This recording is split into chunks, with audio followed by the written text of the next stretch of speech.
dapat dengan aktif membela, sel-sel berusia muda, berukuran kecil, bentuk selnya isi diametris, kaya akan protoplasma dan memiliki ukuran dan memiliki bentuk dan ukuran yang sama.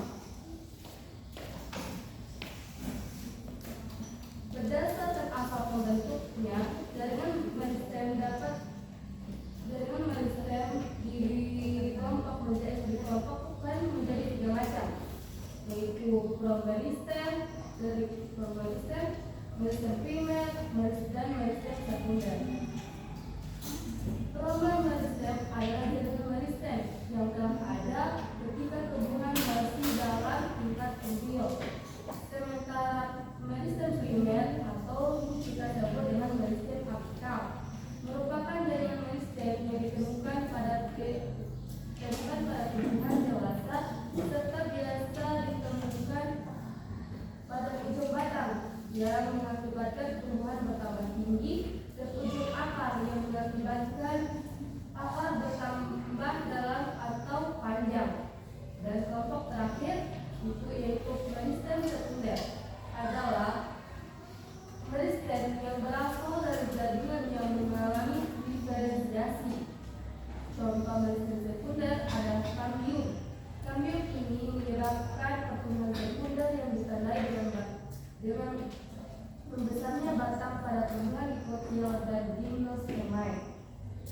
Dan berdasarkan posisinya, jaringan meristem dapat dibedakan menjadi meristem apikal, meristem lateral, dan meristem interkalar. Meristem apikal adalah jaringan meristem yang terdapat pada bagian ujung akar dan pokok tumbuhan. Sedangkan meristem lateral adalah jaringan yang terdapat dalam vaskula kambium atau gabus bagian dalam batang. Dan ada meristem interkalar adalah jaringan meristem yang terletak di antara meristem primer dan meristem sekunder yang berfungsi untuk mempercepat perkembangan batang. Yang kedua, jaringan dasar atau biasa disebut dengan jaringan parenkim. Jaringan dasar karena jaringan dasar ini ditemukan hampir di setiap bagian tumbuhan, baik pada akar, batang, dan daun. Jaringan parenkim tersusun dari sel-sel hidup yang bentuknya bermacam-macam sesuai dengan fungsinya. Jaringan parenkim pada daun banyak mengandung kloroplas, dengan pada batang dan akar jaringan parenkimnya terdapat di antara jaringan lain. Oke, berdasarkan ciri-ciri jaringan parenkim, membedakan dengan jaringan lain adalah jaringan sel hidup yang memiliki ukuran besar dan tipis serta umumnya berbentuk segenap, memiliki banyak vakuola, letak dasar sel, mampu bersifat meristematik karena dapat membentuk diri dan memiliki ruang antar sel yang banyak sehingga letaknya tidak papan. Ketiga, jaringan penguat. Jaringan penguat merupakan jaringan yang berfungsi untuk menyokong atau mengokohkan tubuh. Jaringan penyokong ini dikenal juga dengan nama jaringan mekanik. Jaringan penunjang atau jaringan penguat. Kita bisa bayangkan seperti tulang pada tubuh kita ini, kalau tidak ada jaringan ini, apakah kita dapat berdiri kokoh? Tidak kan? Berdasarkan jaringan penguat terdiri atas polykim dan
bagian lain tumbuhan.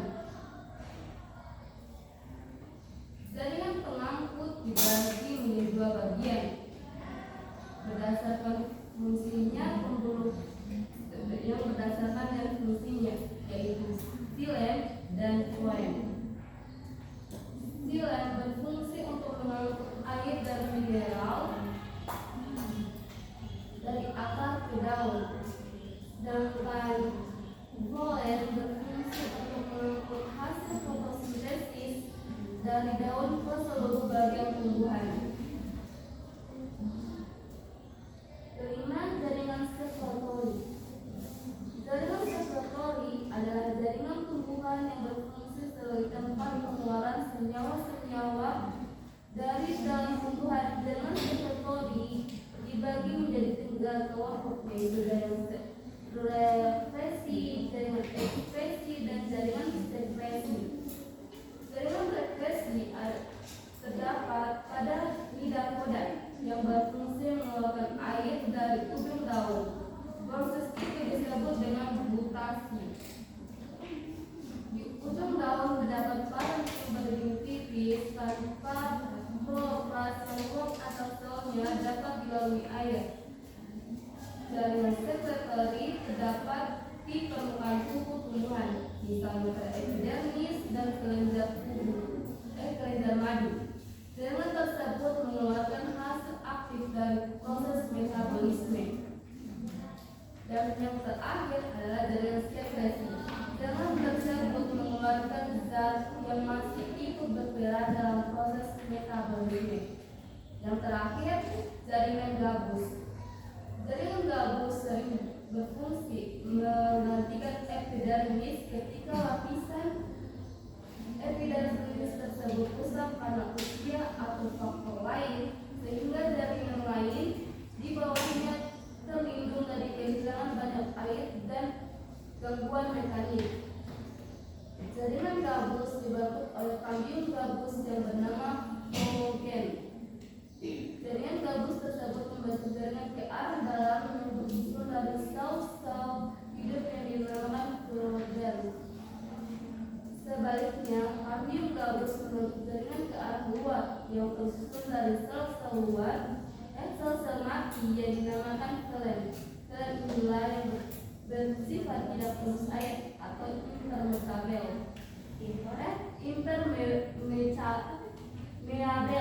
karena dinding selnya mengalami penebalan oleh suberin. Oke, selanjutnya akan dibacakan oleh teman saya. Baik, untuk materi selanjutnya yaitu jaringan hewan. Hewan adalah makhluk multiselular sama dengan tumbuhan. Pada prinsipnya, hewan dan tumbuhan memiliki jaringan yang sama dan beragam, tersusun atas sel-sel yang bentuk, ukuran, dan fungsi yang sama. Jaringan hewan terbagi menjadi 2, yaitu jaringan germinal dan jaringan somatis. Jaringan germinal yaitu jaringan yang terletak di gonad atau organ yang memproduksi sel sperma dan ovum, dan merupakan jaringan yang secara terus-menerus menghasilkan sel benih. Sementara itu, jaringan somatis terbagi menjadi 4 jaringan dasar, yaitu jaringan sel, jaringan tulang ikat atau penunjang, jaringan saraf, dan jaringan saraf. Berikut, jaringan epitel merupakan lapisan keluar dari organ yang menjadi pemisah antara organ dan hubungan keluarga, tersusun secara kompak dan tidak ada ruang antar sel, yang berfungsi menjadi pelindung bagi dan menjadi pelindung dari jaringan atau organ yang melindunginya. Jaringan epitel terbagi menjadi 4 macam, yaitu jaringan epitel selapis kubus, contohnya di polikel-polikel rendah tiroid. Berikut jaringan epitel selapis silindris, contohnya di saluran pencernaan. Ketiga, jaringan epitel berlapis palsu, contohnya fascia. 4, jaringan epitel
Jaringan saraf mengantarkan impuls bila ada rangsangan, dan jaringan saraf disebut juga neuron. Ada bermacam-macam jaringan saraf. Ada beberapa macam sel saraf, yaitu ada sel saraf, dendrit, dan akson. Apa tadi? Badan sel saraf Sebelumnya pengantar ke badan saraf sama dendrit sama akson tadi itu bagian dalam mur. ya sehingga menjelaskan jenis jaringan saraf ya. Masuk ke bagian selanjutnya, perbedaan antara struktur organisasi dan fungsi. Jadi kita lihat dari perbedaannya, yaitu dinding sel. Sel pada tumbuhan memiliki dinding sel, dan pada hewan juga memiliki dinding sel. Kedua ada vakuola. Vakuola baik pada hewan maupun tumbuhan memiliki vakuola. Bedanya, vakuola pada sel tumbuhan dipisah dari plastisida. Ketiga ada plastisida. Pada sel tumbuhan ada plastisida, sedangkan pada sel hewan tidak ada plastisida. Plastisida terdiri atas dua macam, kloroplas, dan endoplas. Keempat ada kloroplas. Kloroplas terdapat ya sel tumbuhan yang mengandung klorofil dan berfungsi untuk fotosintesis. Terakhir ada sentriol. Sentriol tidak dimiliki oleh sel tumbuhan, dan sentriol hanya dimiliki oleh sel hewan. Untuk materi selanjutnya,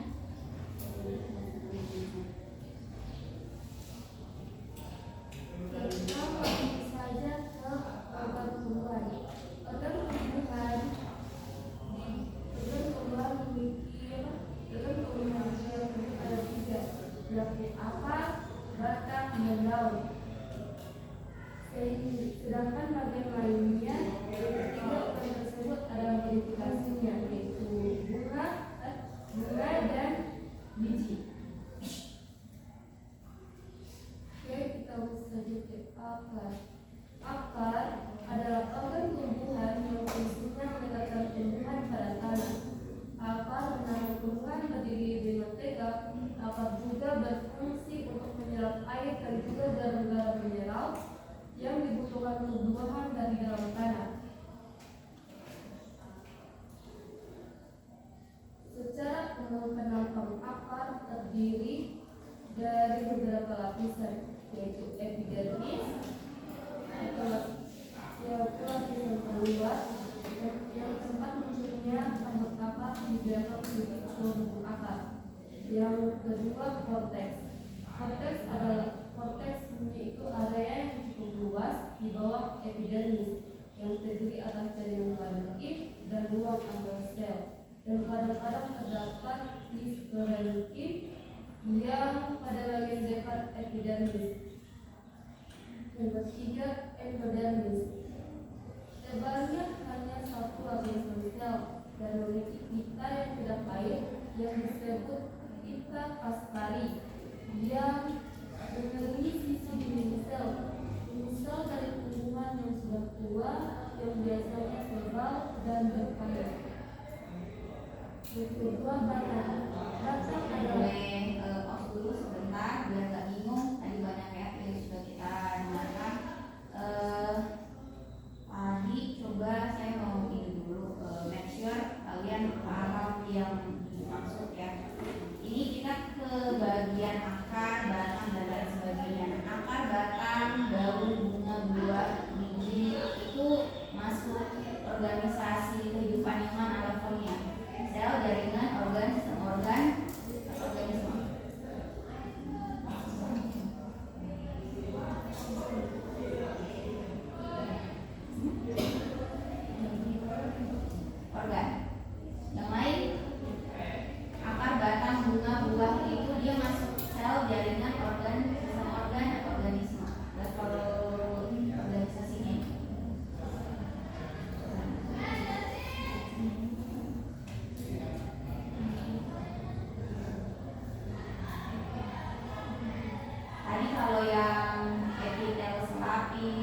selapis itu masuk sel, jaringan, organ, sistem organ, organisme. Biar gak bingung kita ini kemana levelnya. Kalau materi mungkin tahu levelnya udah tingkatan mana, ya tingkatan berapa ini sekarang kita. Jaring sel, jaringan, organ, sistem organ, organisme. Yang akar tadi. Organ kan? Nah, teman-teman yang lain paham nggak kenapa dimaksudnya organ?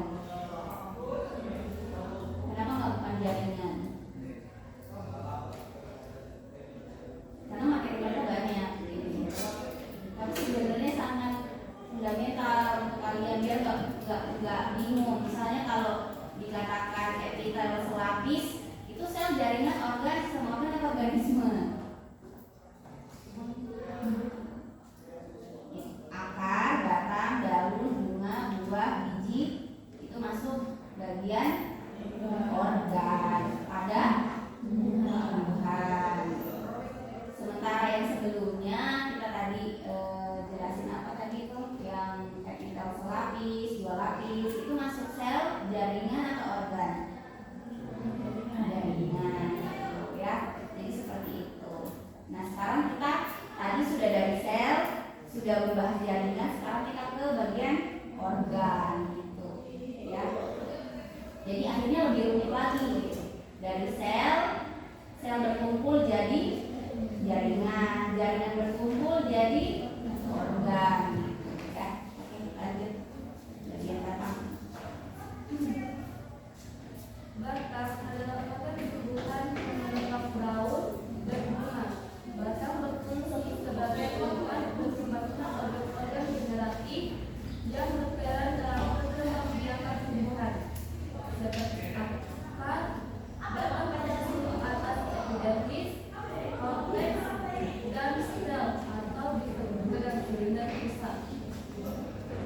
Batang suatu alat tersusun. Saya mau sambil koreksi ya. Batang, coba lihat halaman yang buka tadi boleh buka makalahnya saja. Bisa nggak kok buka makalahnya? Ada nggak makalah di laptop situ? Dibaca tadi di situ batang berfungsi sebagai tempat berkembangnya organ-organ generatif ya. Iya. Organ-organ generatif, paham apa itu organ-organ generatif? Generatif itu apa? Bedanya dengan vegetatif? Misalnya ada perbanyakan tumbuhan menggunakan stek, pakai cangkok. Nah itu dia vegetatif atau generatif? Kalau misalnya kucing itu melahirkan, itu reproduksi apa tuh? Perbanyakan apa keturunannya? Vegetatif atau generatif? Generatif. Berarti kalau cangkok, stek, vegetatif. Nah, berarti kalau tadi penjelasannya batang berfungsi sebagai tempat berkembangnya organ-organ generatif. Berarti batangnya sendiri itu vegetatif atau generatif? Ada cuma satu kalimat ini bisa bikin ambigu. Batang sebagai tempat berkembangnya organ tumbuhan lain yang generatif organnya itu. Nah, batang ini sendiri vegetatif atau generatif?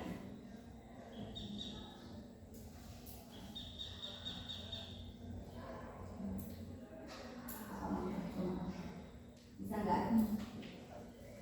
Yang dimaksud di sini apa? Coba dibuka ya di halaman berapa ini? Kalau di sini 18 ya. Tidak ada nomor halaman di sini. Di halaman 18 itu batang adalah organ tumbuhan yang menopang daun dan bunga. Nah, batang berfungsi sebagai tempat berkembangnya organ generatif yang berperan dalam perkembangbiakan tumbuhan. Ini udah kompleks ini kalimatnya jadinya. Jadi yang dimaksud itu batang yang dimaksud organ generatif di sini apa? Apakah batang itu sendiri atau organ lain? Karena struktur kalimatnya enggak rapi ya. Jadi adik-adik yang lain mungkin bingung maksudnya apa itu. Batang berfungsi sebagai tempat berkembangnya organ generatif yang berperan dalam perkembangbiakan tumbuhan.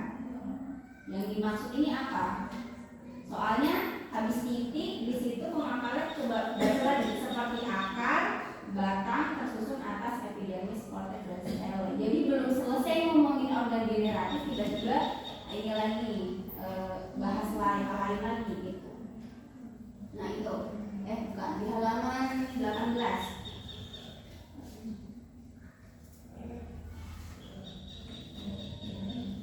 Nah 18 bagian bawah sedikit ke bawah. Nah itu membesar.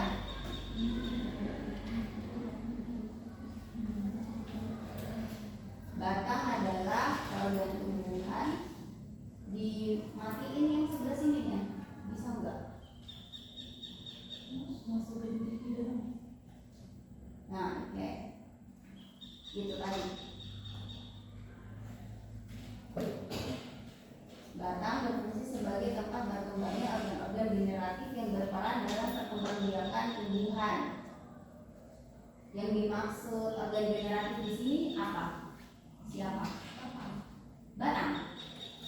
Organ generatif di sini batang.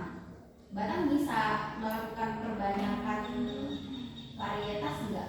Maksudnya kayak berbeda jenis enggak pada saat dia memunculkan suatu organ lain? Atau serupa? Misalnya nih batang ada ini enggak? Juga enggak? Batang terus tiba-tiba tumbuh pucuk gitu kan? Pucuknya ini tiba-tiba beda enggak dengan daun lain di sekitarnya dia? Tapi tumbuhan yang sama. Enggak beda kan? Karena ini satu jenis kan? Nah, organ generatif yang dimaksud ini siapa ini sebenarnya? Siapa pelaku organ generatif ini? Batang itu organ vegetatif, ya kan? Nah, tapi di situ dikatakan batang itu tempat berkembangnya organ generatif. Nah, berarti bukan batang yang dimaksud di sini organ generatifnya. Karena tadi kita tahu bahwa batang itu vegetatif. Nah, siapa organ generatif ini? Siapa?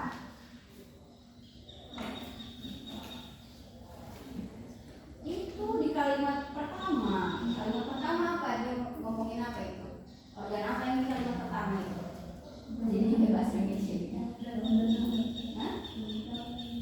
Daun dan bunga. Gitu kan? Tapi daun itu generatif vegetatif daun.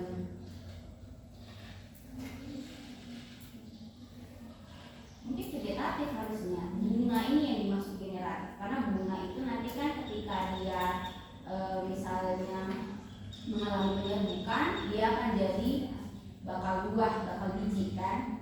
Nah tapi di situ daun sepertinya bukan generatif, tapi vegetatif juga. Jadi seperti itu sebenarnya ketika kita membaca atau belajar sesuatu gitu. Jadi ini materinya banyak sekali, saya lihat juga banyak sekali ini kayak kumpulan dari buku dimasukin semua jadi satu gitu ya. Tapi akhirnya kita nanti pusing sendiri gitu. Makanya mungkin yang saya bisa notice atau yang bisa saya langsung garis bawahi di situ, makanya saya pause sebentar. Ya. Jadi organ generatif yang dimaksud ini adalah bunga. Gitu. Nah, ya, karena dari batang muncul sebuah pucuk-pucuk daun kan. Nah, ketika tumbuhan itu mengalami atau pada fase dia sudah dewasa, maka daun itu nanti termodifikasi menjadi bunga. Gitu. Jadi dari batang sebagai tempat munculnya organ-organ baru, yaitu daun dan bunga. Nah, yang dimaksud dengan organ generatif ini adalah pada saat daun itu termodifikasi menjadi bunga, gitu, ya. Jadi seperti itu ya untuk memahami sesuatu. Nah, lanjut, bisa dilanjut. makalah.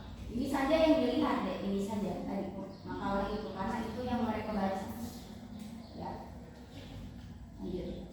Sampai mana?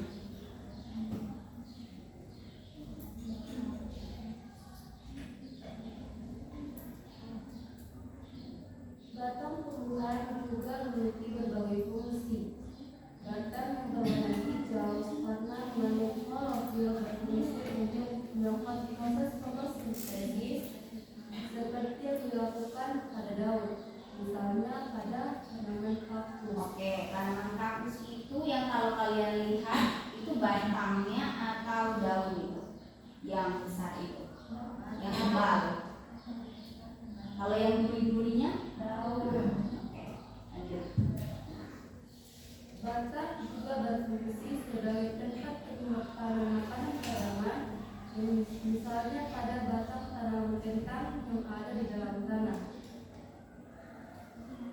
Batang juga berfungsi dalam sistem penumpukan dan untuk mengokohkan tanaman.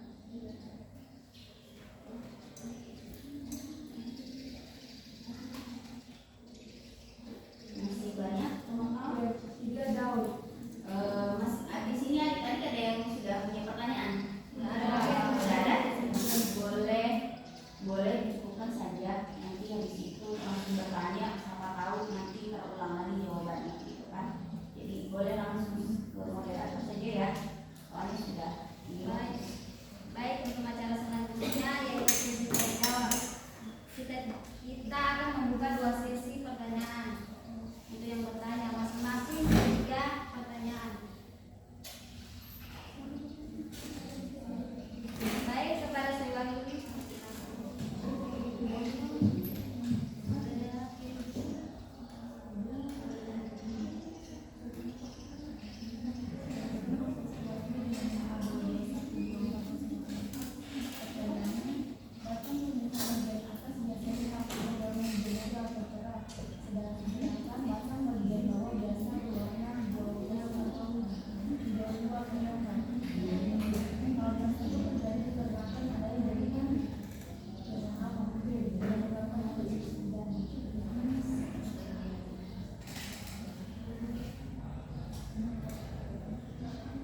Pertanyaannya di aku.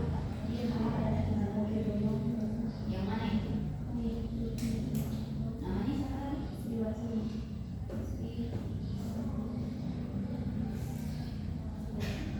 Oh, ini kayak soal ini ya, soal isian adalah apa? Terus lanjut pertanyaan lagi. Baik, kepada Wahdia Mahmud, satu silakan.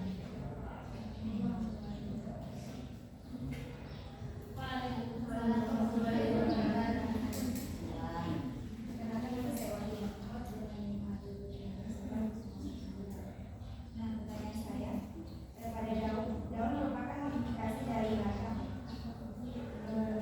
merupakan bagian tubuh tumbuhan yang paling banyak mengandung klorofil yang terutama berperan penting dalam proses fotosintesis. Meskipun ada beberapa jenis tumbuhan, ada organ lain yang juga berperan dalam fotosintesis. Pertanyaan saya, apa saja jenis tumbuhan yang memiliki organ selain daun yang berperan dalam fotosintesis? Yang mau bertanya lagi silakan di WA dulu saja, tapi nanti yang kita fasilitasi mungkin beberapa saja ya, biar yang lain dapat pertanyaan dapat nilai ya. Silakan. Bismillahirrahmanirrahim. Perkenalkan, nama saya Indah Kurniawati dari NIM A2124132 dari kelompok 12. Pertanyaannya, apa yang terjadi jika jaringan meristem pada tumbuhan rusak?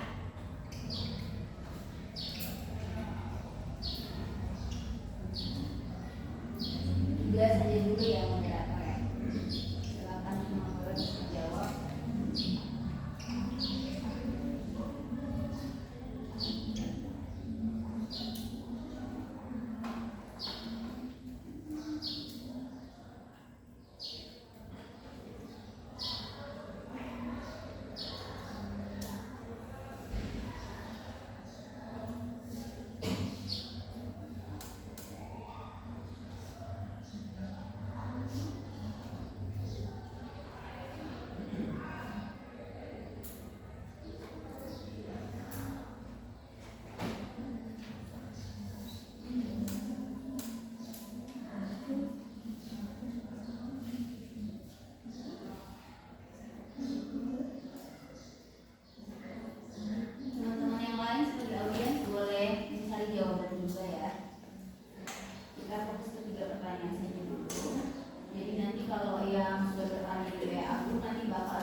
bagian atas tadi berwarna hijau, cenderung berwarna hijau. Itu karena apa? Banyak dengan klorofil. Klorofil itu dia bagian sel, jaringan, organ, sistem organ atau organel. Kloroplas itu sendiri dia sel bukan.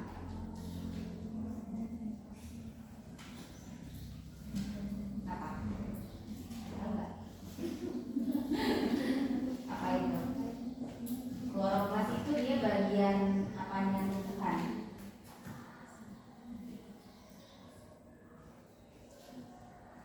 Bagian di dalam sel, bukan sel itu sendiri. Itu ya. Sel tumbuhan itu kan ada organel-organel kan? Ada mitokondria, ada nukleus, ada apa lagi? Mitoplasma. Nah, penciri dari tumbuhan itu apa? Kloroplas, gitu ya. Jadi zat hijau daun, gitu ya. Kenapa daun itu mengantulkan warna hijau? Karena di dalam bagian selnya itu ada kloroplas itu, gitu ya. Sehingga kloroplas itu yang berfungsi sebagai pembuatan makanan atau dalam hal ini adalah fotosintesis, gitu ya. Kenapa misalnya bagian belakang itu ada yang dia berwarna coklat, gitu ya. Ada beberapa alasan. Pertama, mungkin fungsinya bukan tempat fotosintesis. Misalnya seperti ada batang yang hidupnya itu, tumbuhnya itu di bawah tanah, ya kan? Geragi atau stolon itu atau rimpang itu namanya ya. Sehingga dia kan tidak bisa terkena cahaya matahari, gitu ya. Sehingga fungsi batang itu bukan fungsi tempat fotosintesis itu, tapi dia sebagai yang ada di dalam tanah, sehingga warnanya coklat, gitu ya. Jadi batang yang ada di atas tanah itulah yang kebanyakan yang berwarna hijau. Tapi kalau yang ada di bawah tanah dia berwarna coklat karena itu tadi dia dia membagi fungsinya, gitu. Jadi ada berbagi tugas. Ada kamu di atas tanah kamu berwarna hijau, kamu yang di bawah tanah batang berwarna coklat, gitu ya. Ada yang seperti itu. Terus alasan yang kedua, mungkin ada beberapa jenis tumbuhan yang dia berkayu, ya. Seperti itu, warna apa yang di sebelah kalian itu yang besar. Nah, itu batangnya kan bukan warna hijau kan, batangnya dia warna coklat. Nah, karena batang tersebut mengalami perkayuan atau liquifikasi, jadi dia berkayu, keras, gitu ya, sehingga tidak berwarna hijau. Tapi waktu mungkin dia masih jadi bibit, dia belum berkayu, gitu, jadi masih hijau, gitu ya. Jadi itu alasannya. Lanjut pertanyaan kedua. Terima kasih Bu atas tambahan dan masukannya. Ya. Baik, saya persilakan untuk Ibu Ferdiani untuk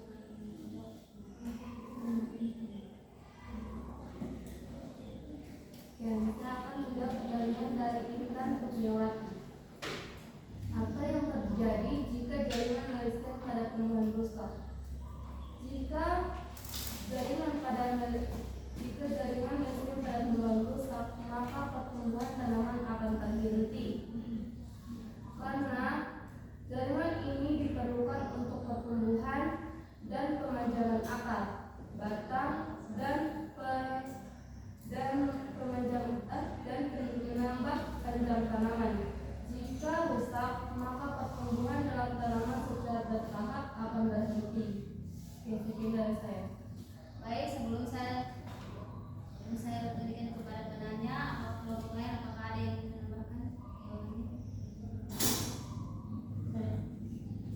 Kepada Safira, saya silakan. Apa yang terjadi jika jaringan listrik ini rusak pada jaringan listrik berfungsi dalam tumbuhan tanaman seperti akar, batang, dan daun. Nah, jika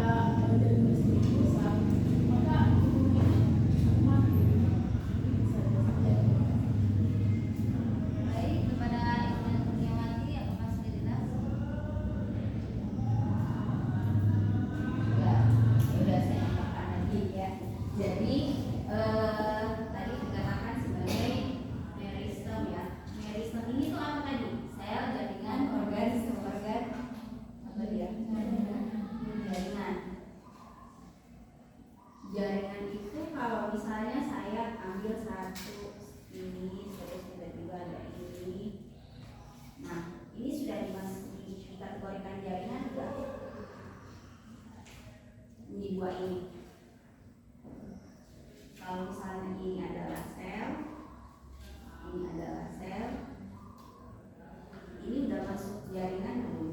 Dua kategori ini masuk karena lebih dari satu sel gitu ya. Nah, ketika dikatakan sebagai jaringan meristem, maka ketika kita mau menggambarkan tadi ada jaringan yang satu lapis, ada yang dua lapis, ada yang berlapis-lapis gitu ya. Nah, jaringan ini disebutnya jaringan apa ini? Selapis, dua lapis, tiga lapis, atau berlapis-lapis, atau berlapis?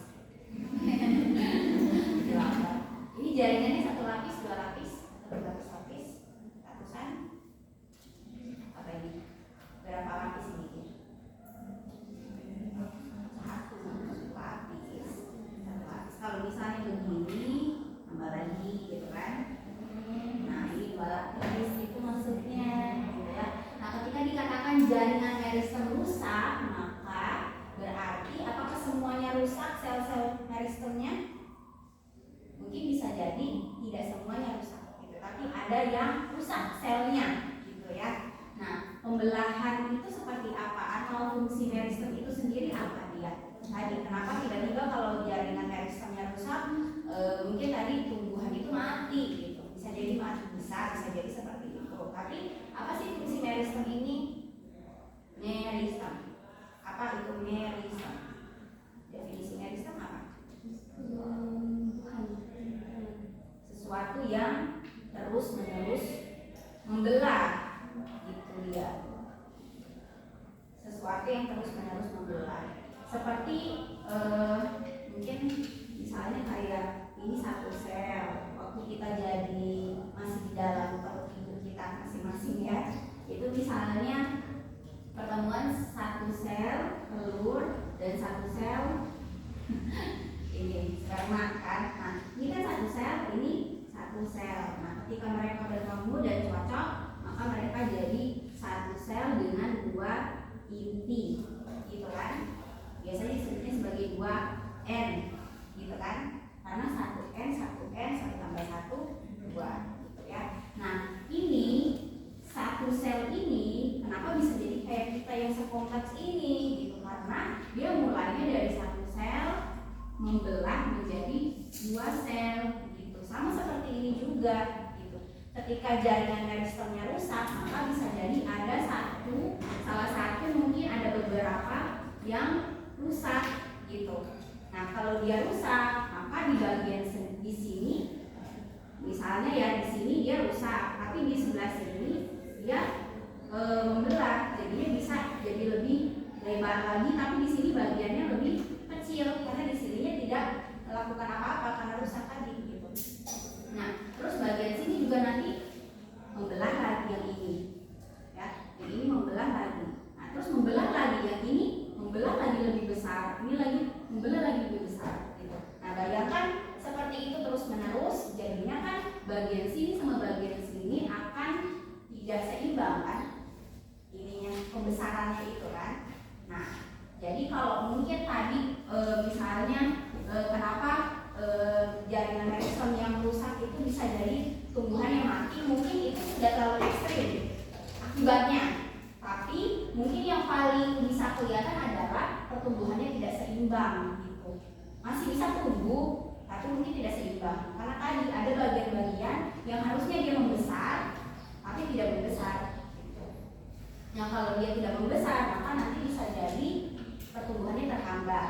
Nah, masih tetap hidup dia, gitu. Ya. Tapi tadi, kalau misalnya tadi dikatakan kan jaringan meristem itu kan terdiri dari sel-sel meristem, kan? Nah, kalau jaringan meristemnya rusak, kita belum tahu apakah sama seperti ini juga kasusnya. Jadi, kalau ini kan cuma dua sel yang rusak. Nah, kalau ini siapa tahu semuanya rusak. Nah, kalau semuanya rusak kan berarti bisa juga dikatakan jaringannya rusak, meristemnya gitu kan. Nah, bisa jadi tadi mati tumbuhannya kalau memang selnya semuanya rusak gitu, ya. Nah, kecuali tadi kalau ditanyakan tadi jaringan meristem rusak.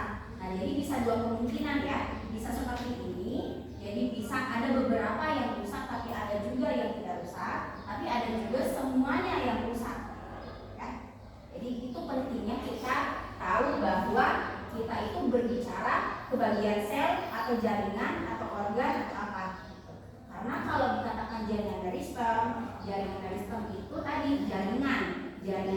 terdiri dari kumpulan sel, gitu ya. Nah kalau misalnya jaringan meristem rusak, bisa jadi tadi semuanya rusak selnya atau beberapa saja. Ya. Jadi penyebabnya seperti itu, bisa ini atau ini. Maka kalau penyebabnya ini, mungkin tumbuhannya terganggu pertumbuhannya, gitu ya. Tapi kalau penyebabnya ini, bisa jadi dia fatal, artinya tumbuhannya tidak tumbuh atau mati. Ya, itu tambahan dari saya. Lanjut. Terima kasih Bu atas tambahan dan masukan. Saya persilakan kepada materi untuk menjawab pertanyaan selanjutnya dari Wahdia Mahmud. Baik, saya akan menjawab pertanyaan Wahdia Mahmud. Pertanyaannya, apa jenis tumbuhan yang memiliki organ selain daun yang berperan dalam fotosintesis? Beberapa jenis tumbuhan yang memiliki organ selain daun yang berperan dalam fotosintesis meliputi: 1. Kaktus, batang kaktus yang melakukan fotosintesis.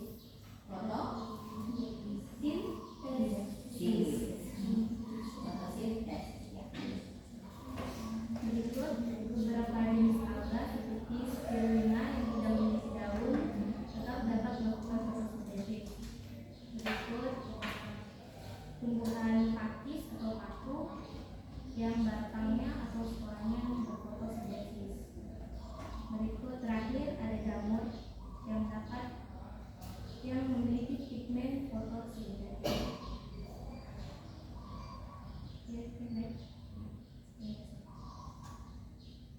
Baik, sebelum saya kembalikan kepada penanya, pada kelompok lain, apakah ada yang ingin menambahkan jawabannya?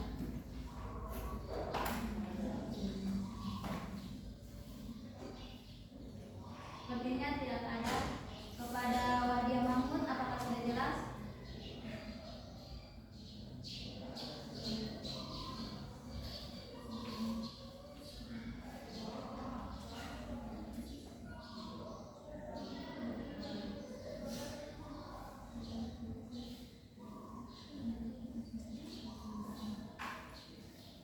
Baik, pertanyaan selanjutnya yaitu Sebentar, tadi yang pertanyaannya Wahda sudah jelas. Mana Wahda? Bagaimana kesimpulan kalau sudah jelas? Kamu bisa dapat apa dari Ternyata bukan cuma di daun bisa melakukan fotosintesis, tapi juga di batang. Seperti kaktus kan, kaktus itu kan batangnya juga jadi bisa melakukan fotosintesis juga. Terus apa lagi? Seperti pakis juga. Pakis itu dia tumbuhan apa? Tumbuhan berbiji, berbunga, atau tumbuhan aku, atau tumbuhan berkeping satu atau berkeping dua. Dikopil atau monokopil, gimnosperme atau anios, pakis. Tahu pakis nggak? Itu tumbuhan pakis itu apanya yang jadi yang melakukan fotosintesis organ apa? Daunnya, batangnya, batangnya.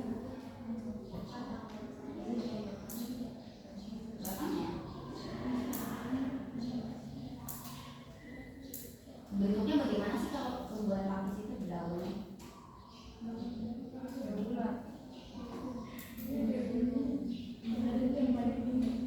Ya. Itu berwarna apa itu? Nah, berarti terjawab nggak itu? Karena ini selain daun ya. Jadi itu bukan masuk itu juga ya. Karena tadi daun juga itu gitu ya. Jadi selain batang ada nggak yang akar? Ada nggak akar yang warna hijau? Tumbuhan yang kalau lihat biasa.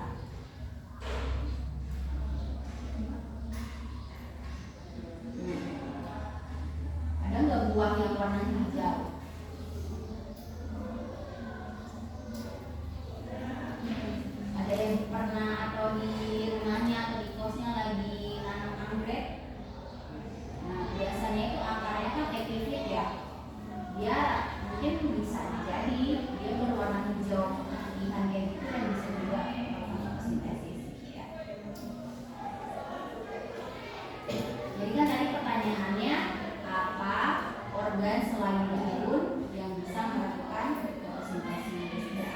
selain daun jawabannya ya, harusnya berarti batang, bisa akar, dan mungkin buah juga bisa gitu ya.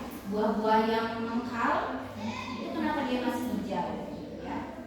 Nah, berarti ada kloroplasnya di dalam situ juga ya, walaupun tidak sebanyak peran daun yang berperan sebagai fotosintesis. Oke, lanjut. Baik, kita akan membuka sesi kedua untuk 3 pertanyaan.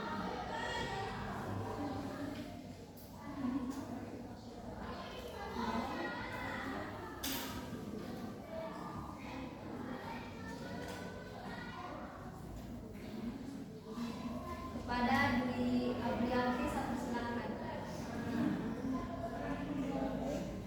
Perkenalkan, nama saya Dwi Aprianti dengan NIM A2212485. Pertanyaan saya, bagaimana adaptasi akar tumbuhan yang hidup di daerah kering?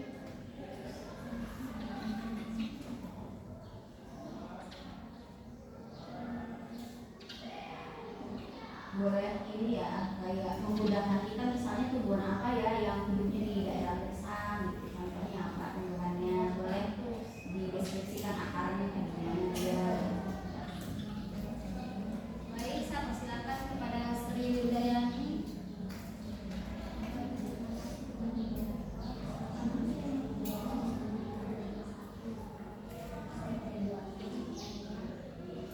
Pada hewan yang cepat ada dari saraf. Nah, bagaimana dari saraf ini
satu sel saraf saja ya, tapi ada banyak macam sel saraf itu gitu ya. Ada neuron itu sendiri, kemudian ada bagian-bagian lain juga gitu ya. Kalau mau saya gambarkan seperti itu ya, tapi kalian mungkin bisa menghubungkan tadi ya, hubungan antar sel tadi, sel-sel saraf. Sebenarnya ketika saya berdiri dan sekarang saya lagi bicara sambil menghapus coretan di sini, itu terjadi kegiatan saraf itu di dalam. Nah, kalian yang lagi menyimak juga melakukan itu di dalam tubuhnya sebetulnya. Ya, misalnya saya tidak bisa menggambar orang ya. Nah, ini orang ya.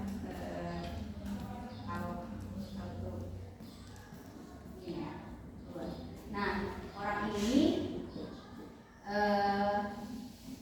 kok jadi kayak Krisma ya?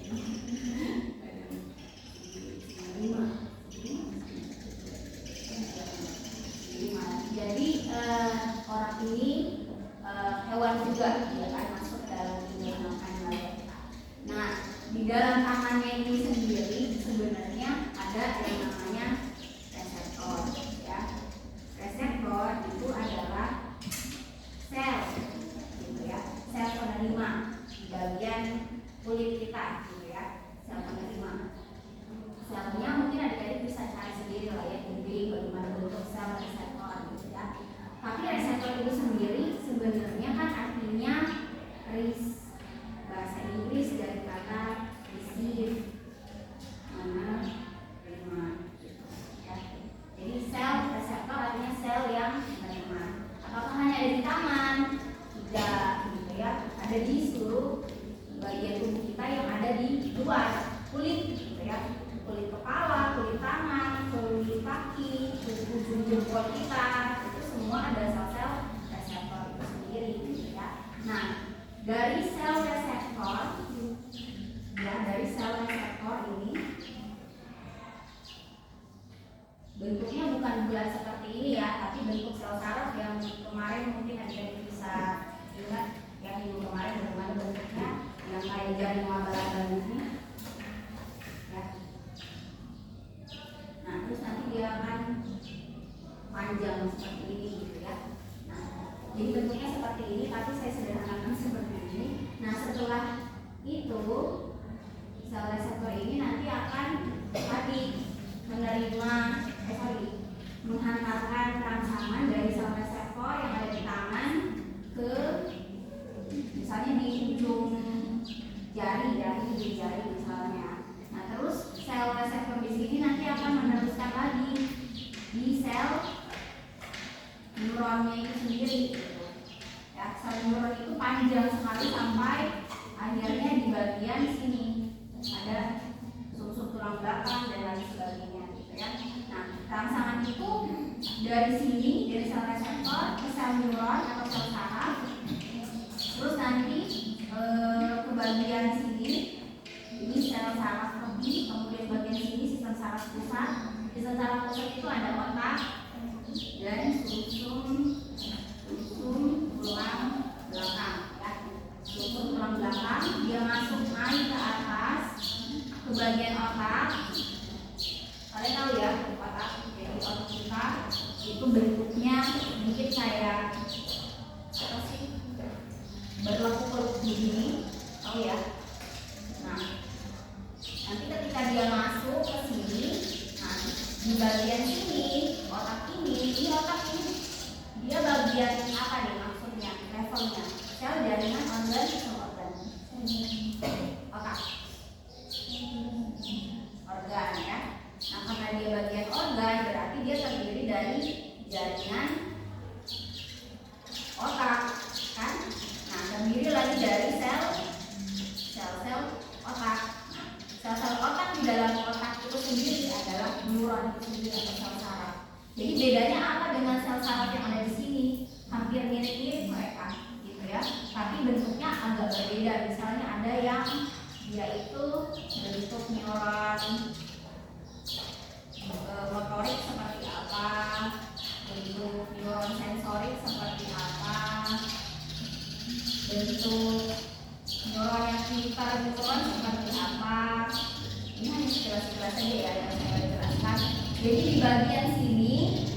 neuron bagian sini itu adalah neuron sensor. Dia yang apa ya, menerima gitu ya. Nah, tapi kalau di bagian sini itu adalah neuron interneuron gitu. Jadi nanti strukturnya beda sedikit gitu ya.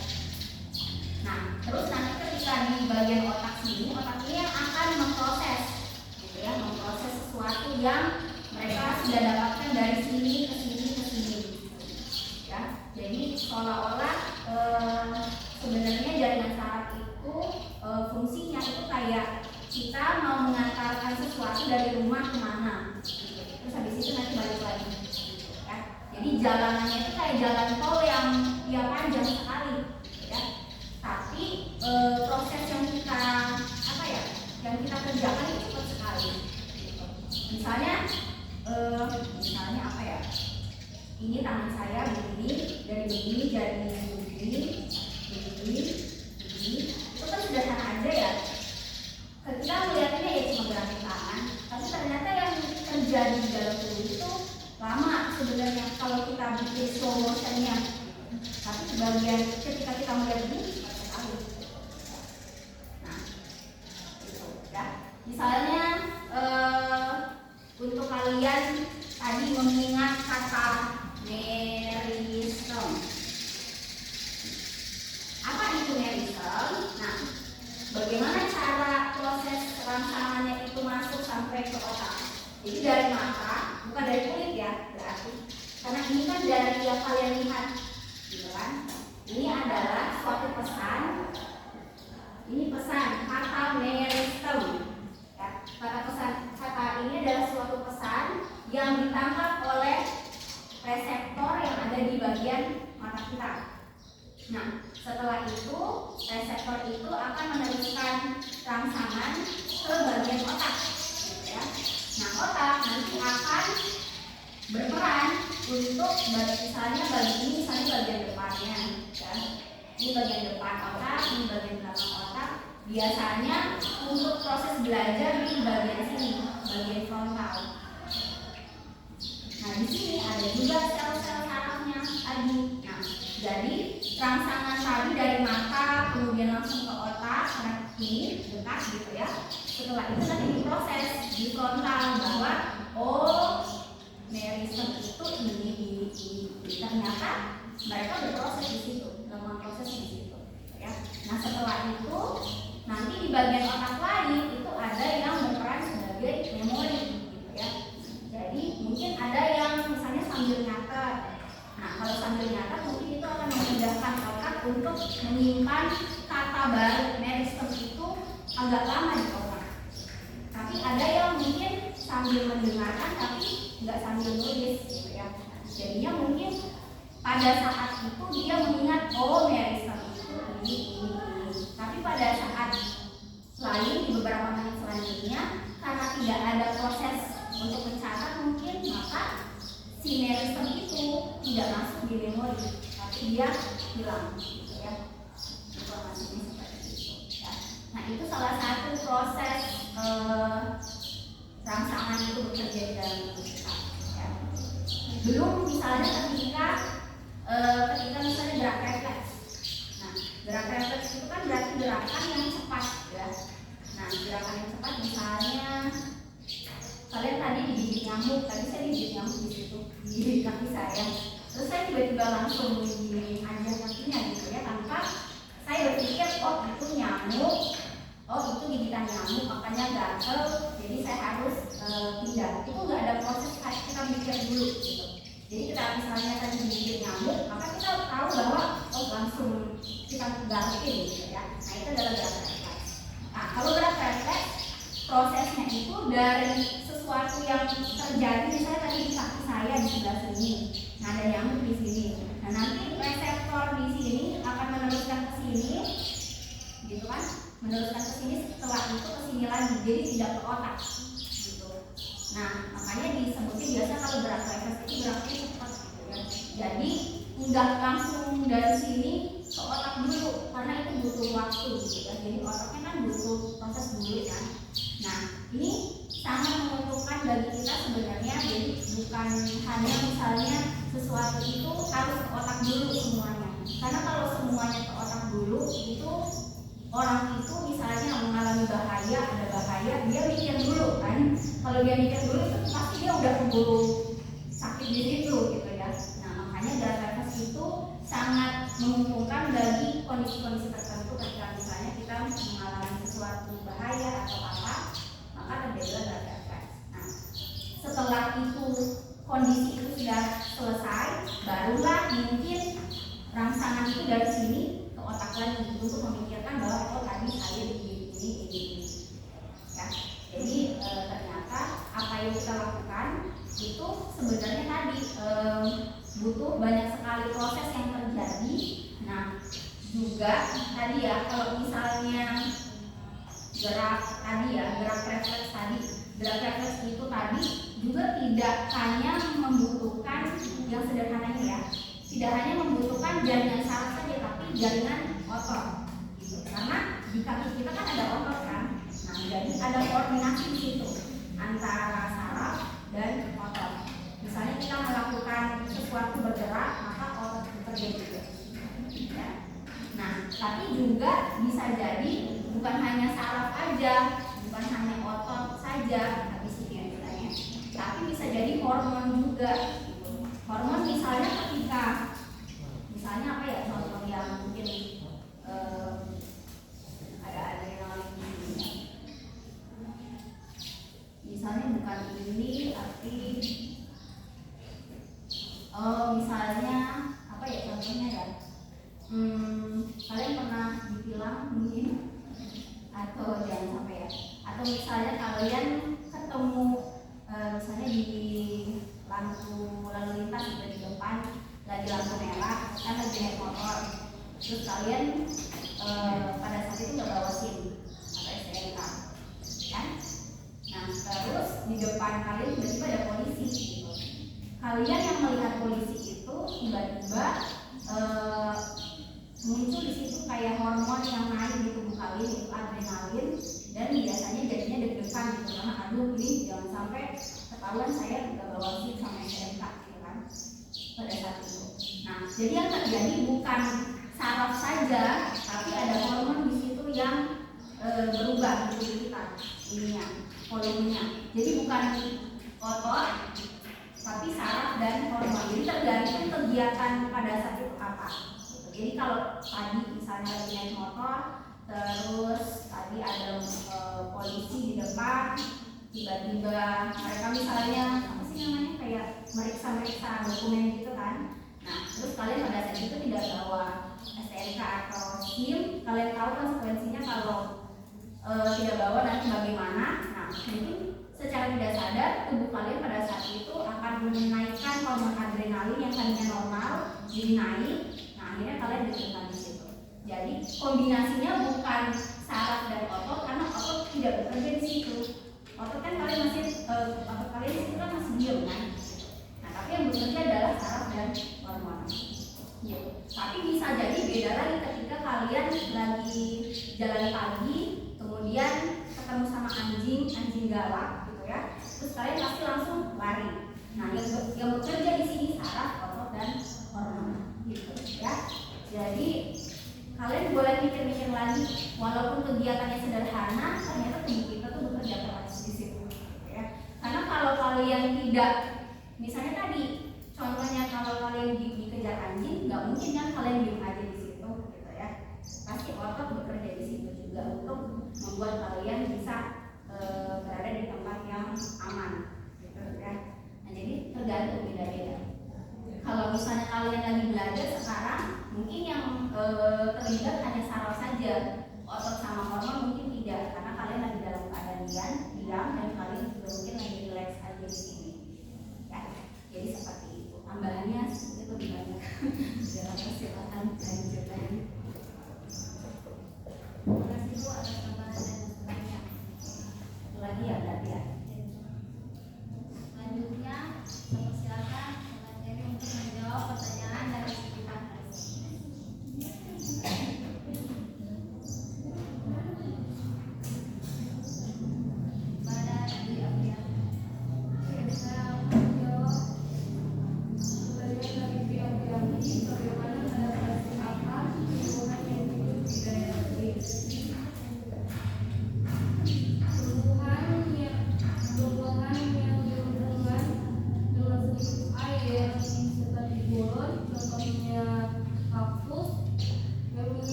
dan akar yang dangkal yang menyebar jauh untuk menampung curah hujan yang kadang-kadang turun.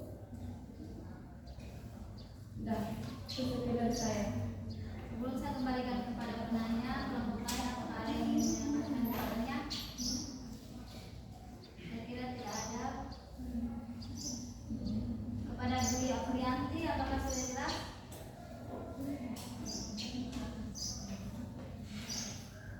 Sudah jelas.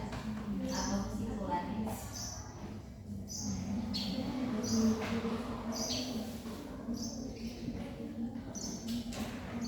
Saya sampai jam 9.10 ya, masih ada 4 menit lagi. Apa kesimpulannya?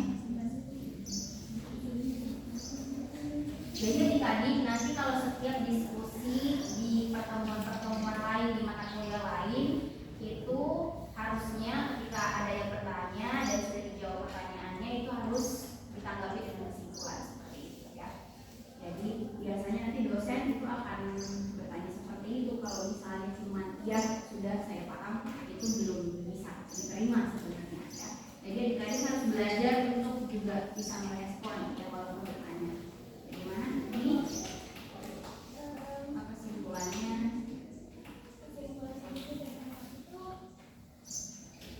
Contoh adaptasi akar pada tumbuhan yang hidup di daerah lain. Itu contohnya tumbuhan kaktus.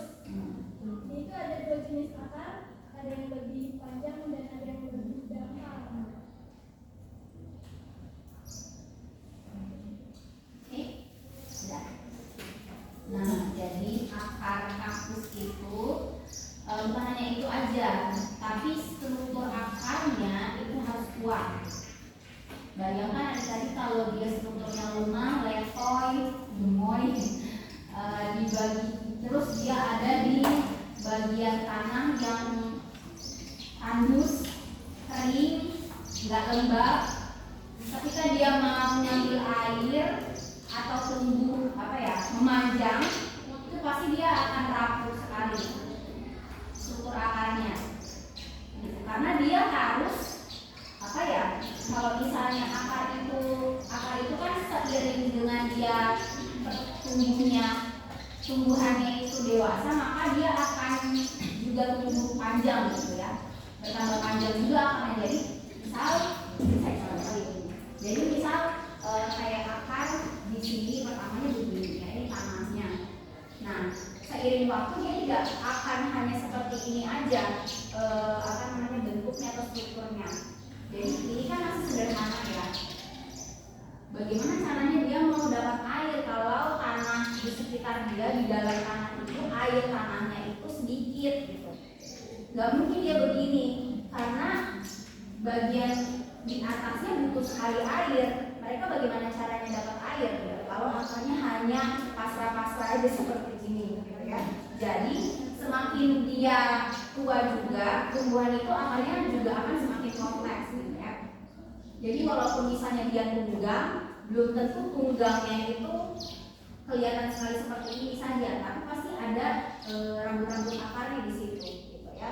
Nah, jadi gunanya apa? Gunanya adalah tadi untuk mencari air. Airnya di mana ya? Misalnya airnya ada di sebelah sini, air tanah itu kan ada misalnya di sebelah sini. Nah, nggak mungkin dia bisa dapat air kalau dia hanya seperti ini gitu kapasitas strukturnya.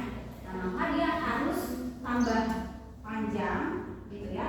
Nah, bagaimana caranya dia tambah panjang kalau bagian ujungnya di sini rapuh atau bagian ujungnya di sini itu tidak keras juga, karena dia harus menembus tanah gitu kan. Sementara tanahnya itu kasar di sini karena airnya jarang atau tidak lembab gitu ya. Jadi artinya strukturnya tidak hanya dia bertambah panjang, tapi juga strukturnya itu harus keras, kuat, kokoh gitu.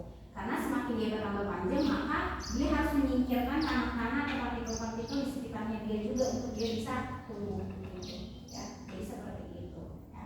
Beda dengan misalnya teratai mungkin gitu ya, atau misalnya tumbuhan yang dia lembab gitu ya, yang lain mungkin akarnya tidak sekeras akar ini gitu ya, akar tumbuhan yang ada di tanah tandus dan kering ini gitu ya. Jadi beda-beda. Mereka intinya adalah bagaimana caranya bisa mengambil air itu saja.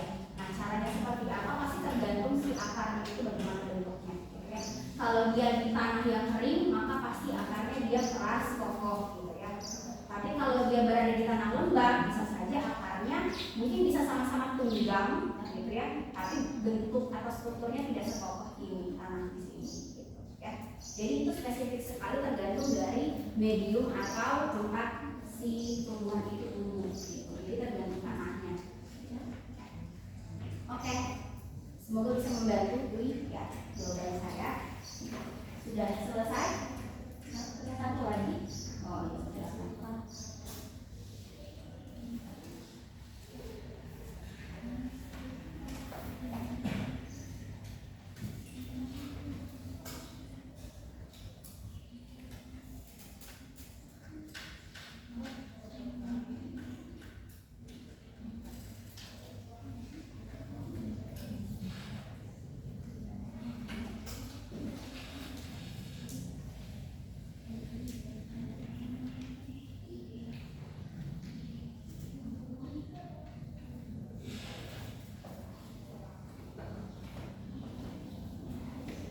Pertanyaannya siapa lagi?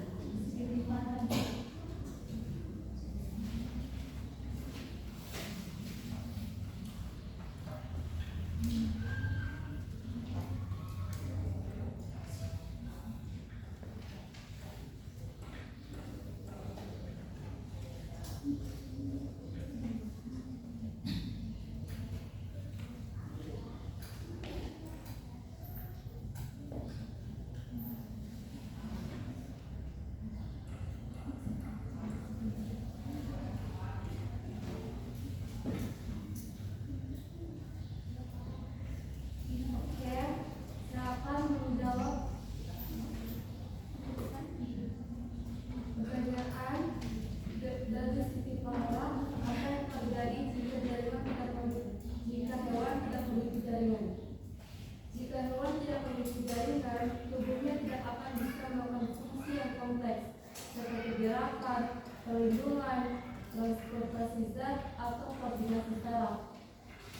Organisme multiseluler tanpa jaringan tidak akan memiliki struktur dan fungsi yang terorganisir, dan kemungkinan besar akan memiliki bentuk kehidupan yang sangat sederhana seperti organisme bersel tunggal. Tanpa jaringan, hewan tidak bisa bertahan hidup dalam lingkungan yang memerlukan adaptasi fisiologis kompleks. Sekian dari saya. Sebelum saya kembalikan kepada penanya, kepada kelompok lain, apakah ada yang ingin mendapatkan jawabannya? Saya kira tidak ada. Kepada Siti Bangga, apakah sudah jelas?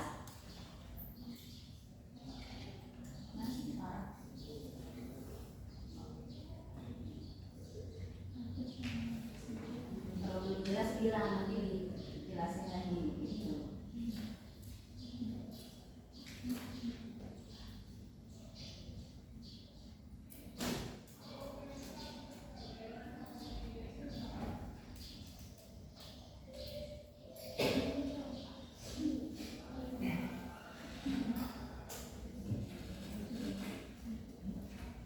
Sudah paham?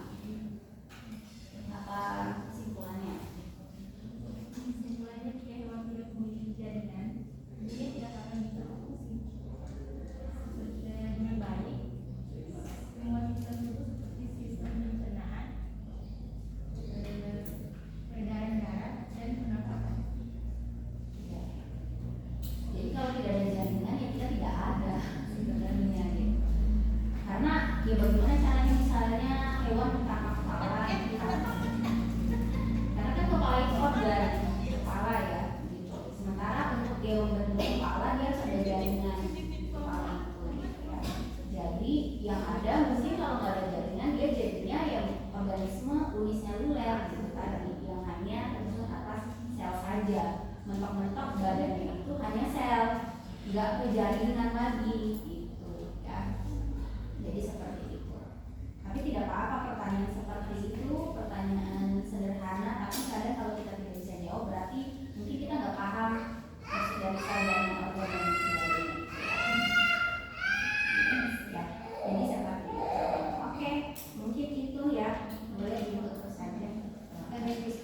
ini dapat disimpulkan bahwa hewan dan tumbuhan memiliki struktur dan organisasi yang tersusun dari berbagai jaringan dan organ yang berfungsi untuk mendukung pertumbuhan dan perkembangan. Meskipun hewan dan tumbuhan memiliki banyak perbedaan dalam bentuk jaringan, sel, dan organ, keduanya berfungsi melalui interaksi yang kompleks antara bagian-bagiannya. Terima kasih kepada Ibu dosen, mohon maaf menyebutkan namanya, Kita Indri Ferdian SPD NPD. Saya kira diskusi pada hari ini sudah cukup. Sekian dari kami. Assalamualaikum warahmatullahi wabarakatuh. Boleh beri tepuk tangan.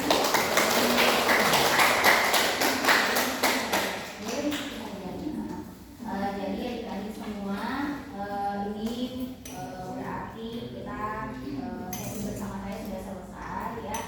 Untuk pertanyaan-pertanyaan yang belum terfasilitasi, Bapak saya kasih nilai tapi mungkin tidak terjawab gitu ya. Jadi silakan kalau mau diskusi lebih lanjut boleh WA saja gitu ya. Karena saya kesepakatannya jam 9.10 hanya 2 SKS untuk teori, jadi hanya 100 menit saja, sisanya 1 SKS itu bukan 2 kali gitu ya. Tapi nanti untuk pertemuan bersama dosen lain, misalnya dengan Bapak Busamin, kalau misalnya beliau mau 3 SKS, jadi kalian harus menurut juga seperti itu gitu ya. Nah, untuk itu adik-adik, untuk minggu depan, jadi pertemuan ke-6, 7, 8, 9, 10, dan 11, karena beliau itu dosen pengampu, biasanya itu 6 pertemuan. Sementara saya anggota 5, dan satunya lagi Ibu Rafika juga 5. Jadi pas 16 gitu ya.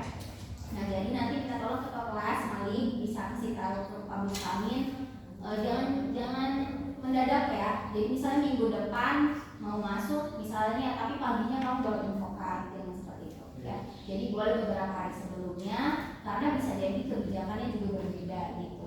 Nanti untuk kelompok yang maju di pertemuan-pertemuan tadi, 6 pertemuan yang saya sebutkan, boleh nanti bisa konfirmasi ke bapaknya apakah mau di print atau tidak makalahnya. Biasanya mungkin di print gitu ya, tapi tergantung, silakan ditanya gitu ya. Jadi jangan sampai nanti kalian nggak prepare gitu. Padahal kalian sudah bikin makalahnya dari pertemuan 1 gitu ya. Jadi tunjukkan kalian juga misalnya care terhadap pengumpulan hal seperti itu, walaupun sepele gitu ya hal itu gitu. Jadi nanti minta tolong dikonfirmasi juga, misalnya nanti Malik bilang tapi Bapak untuk pertemuan ke-16 sampai pertemuan ke berapa tadi, 6 pertemuan tadi itu nanti Bapak yang masuk karena kita sudah selesai di 5 pertemuan gitu ya. Setelah itu kamu bisa tanya pengumpulan makalahnya seperti apa, apakah diterima atau tidak gitu sekalian.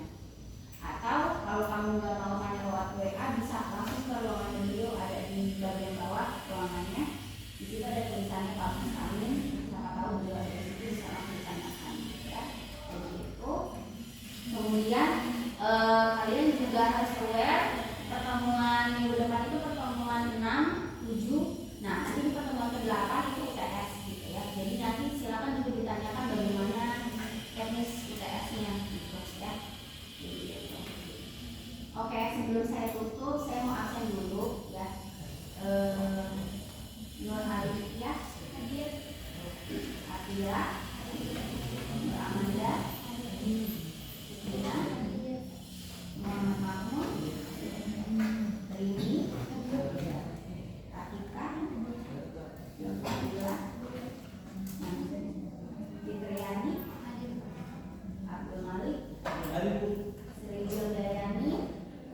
Ini saya belum bisa hafal walaupun sudah lagi masuk pertemuan ya. Noprianti, Sri Wahyuni, Di Aprianti, Zaya, Wasila, Aulia, Febrianti, Titin, Maka, Estri, Najmi, Arda, Intan, Nafira, Tasya, Lilis, Mana, Menaningsi, Lara, Dea, Edward,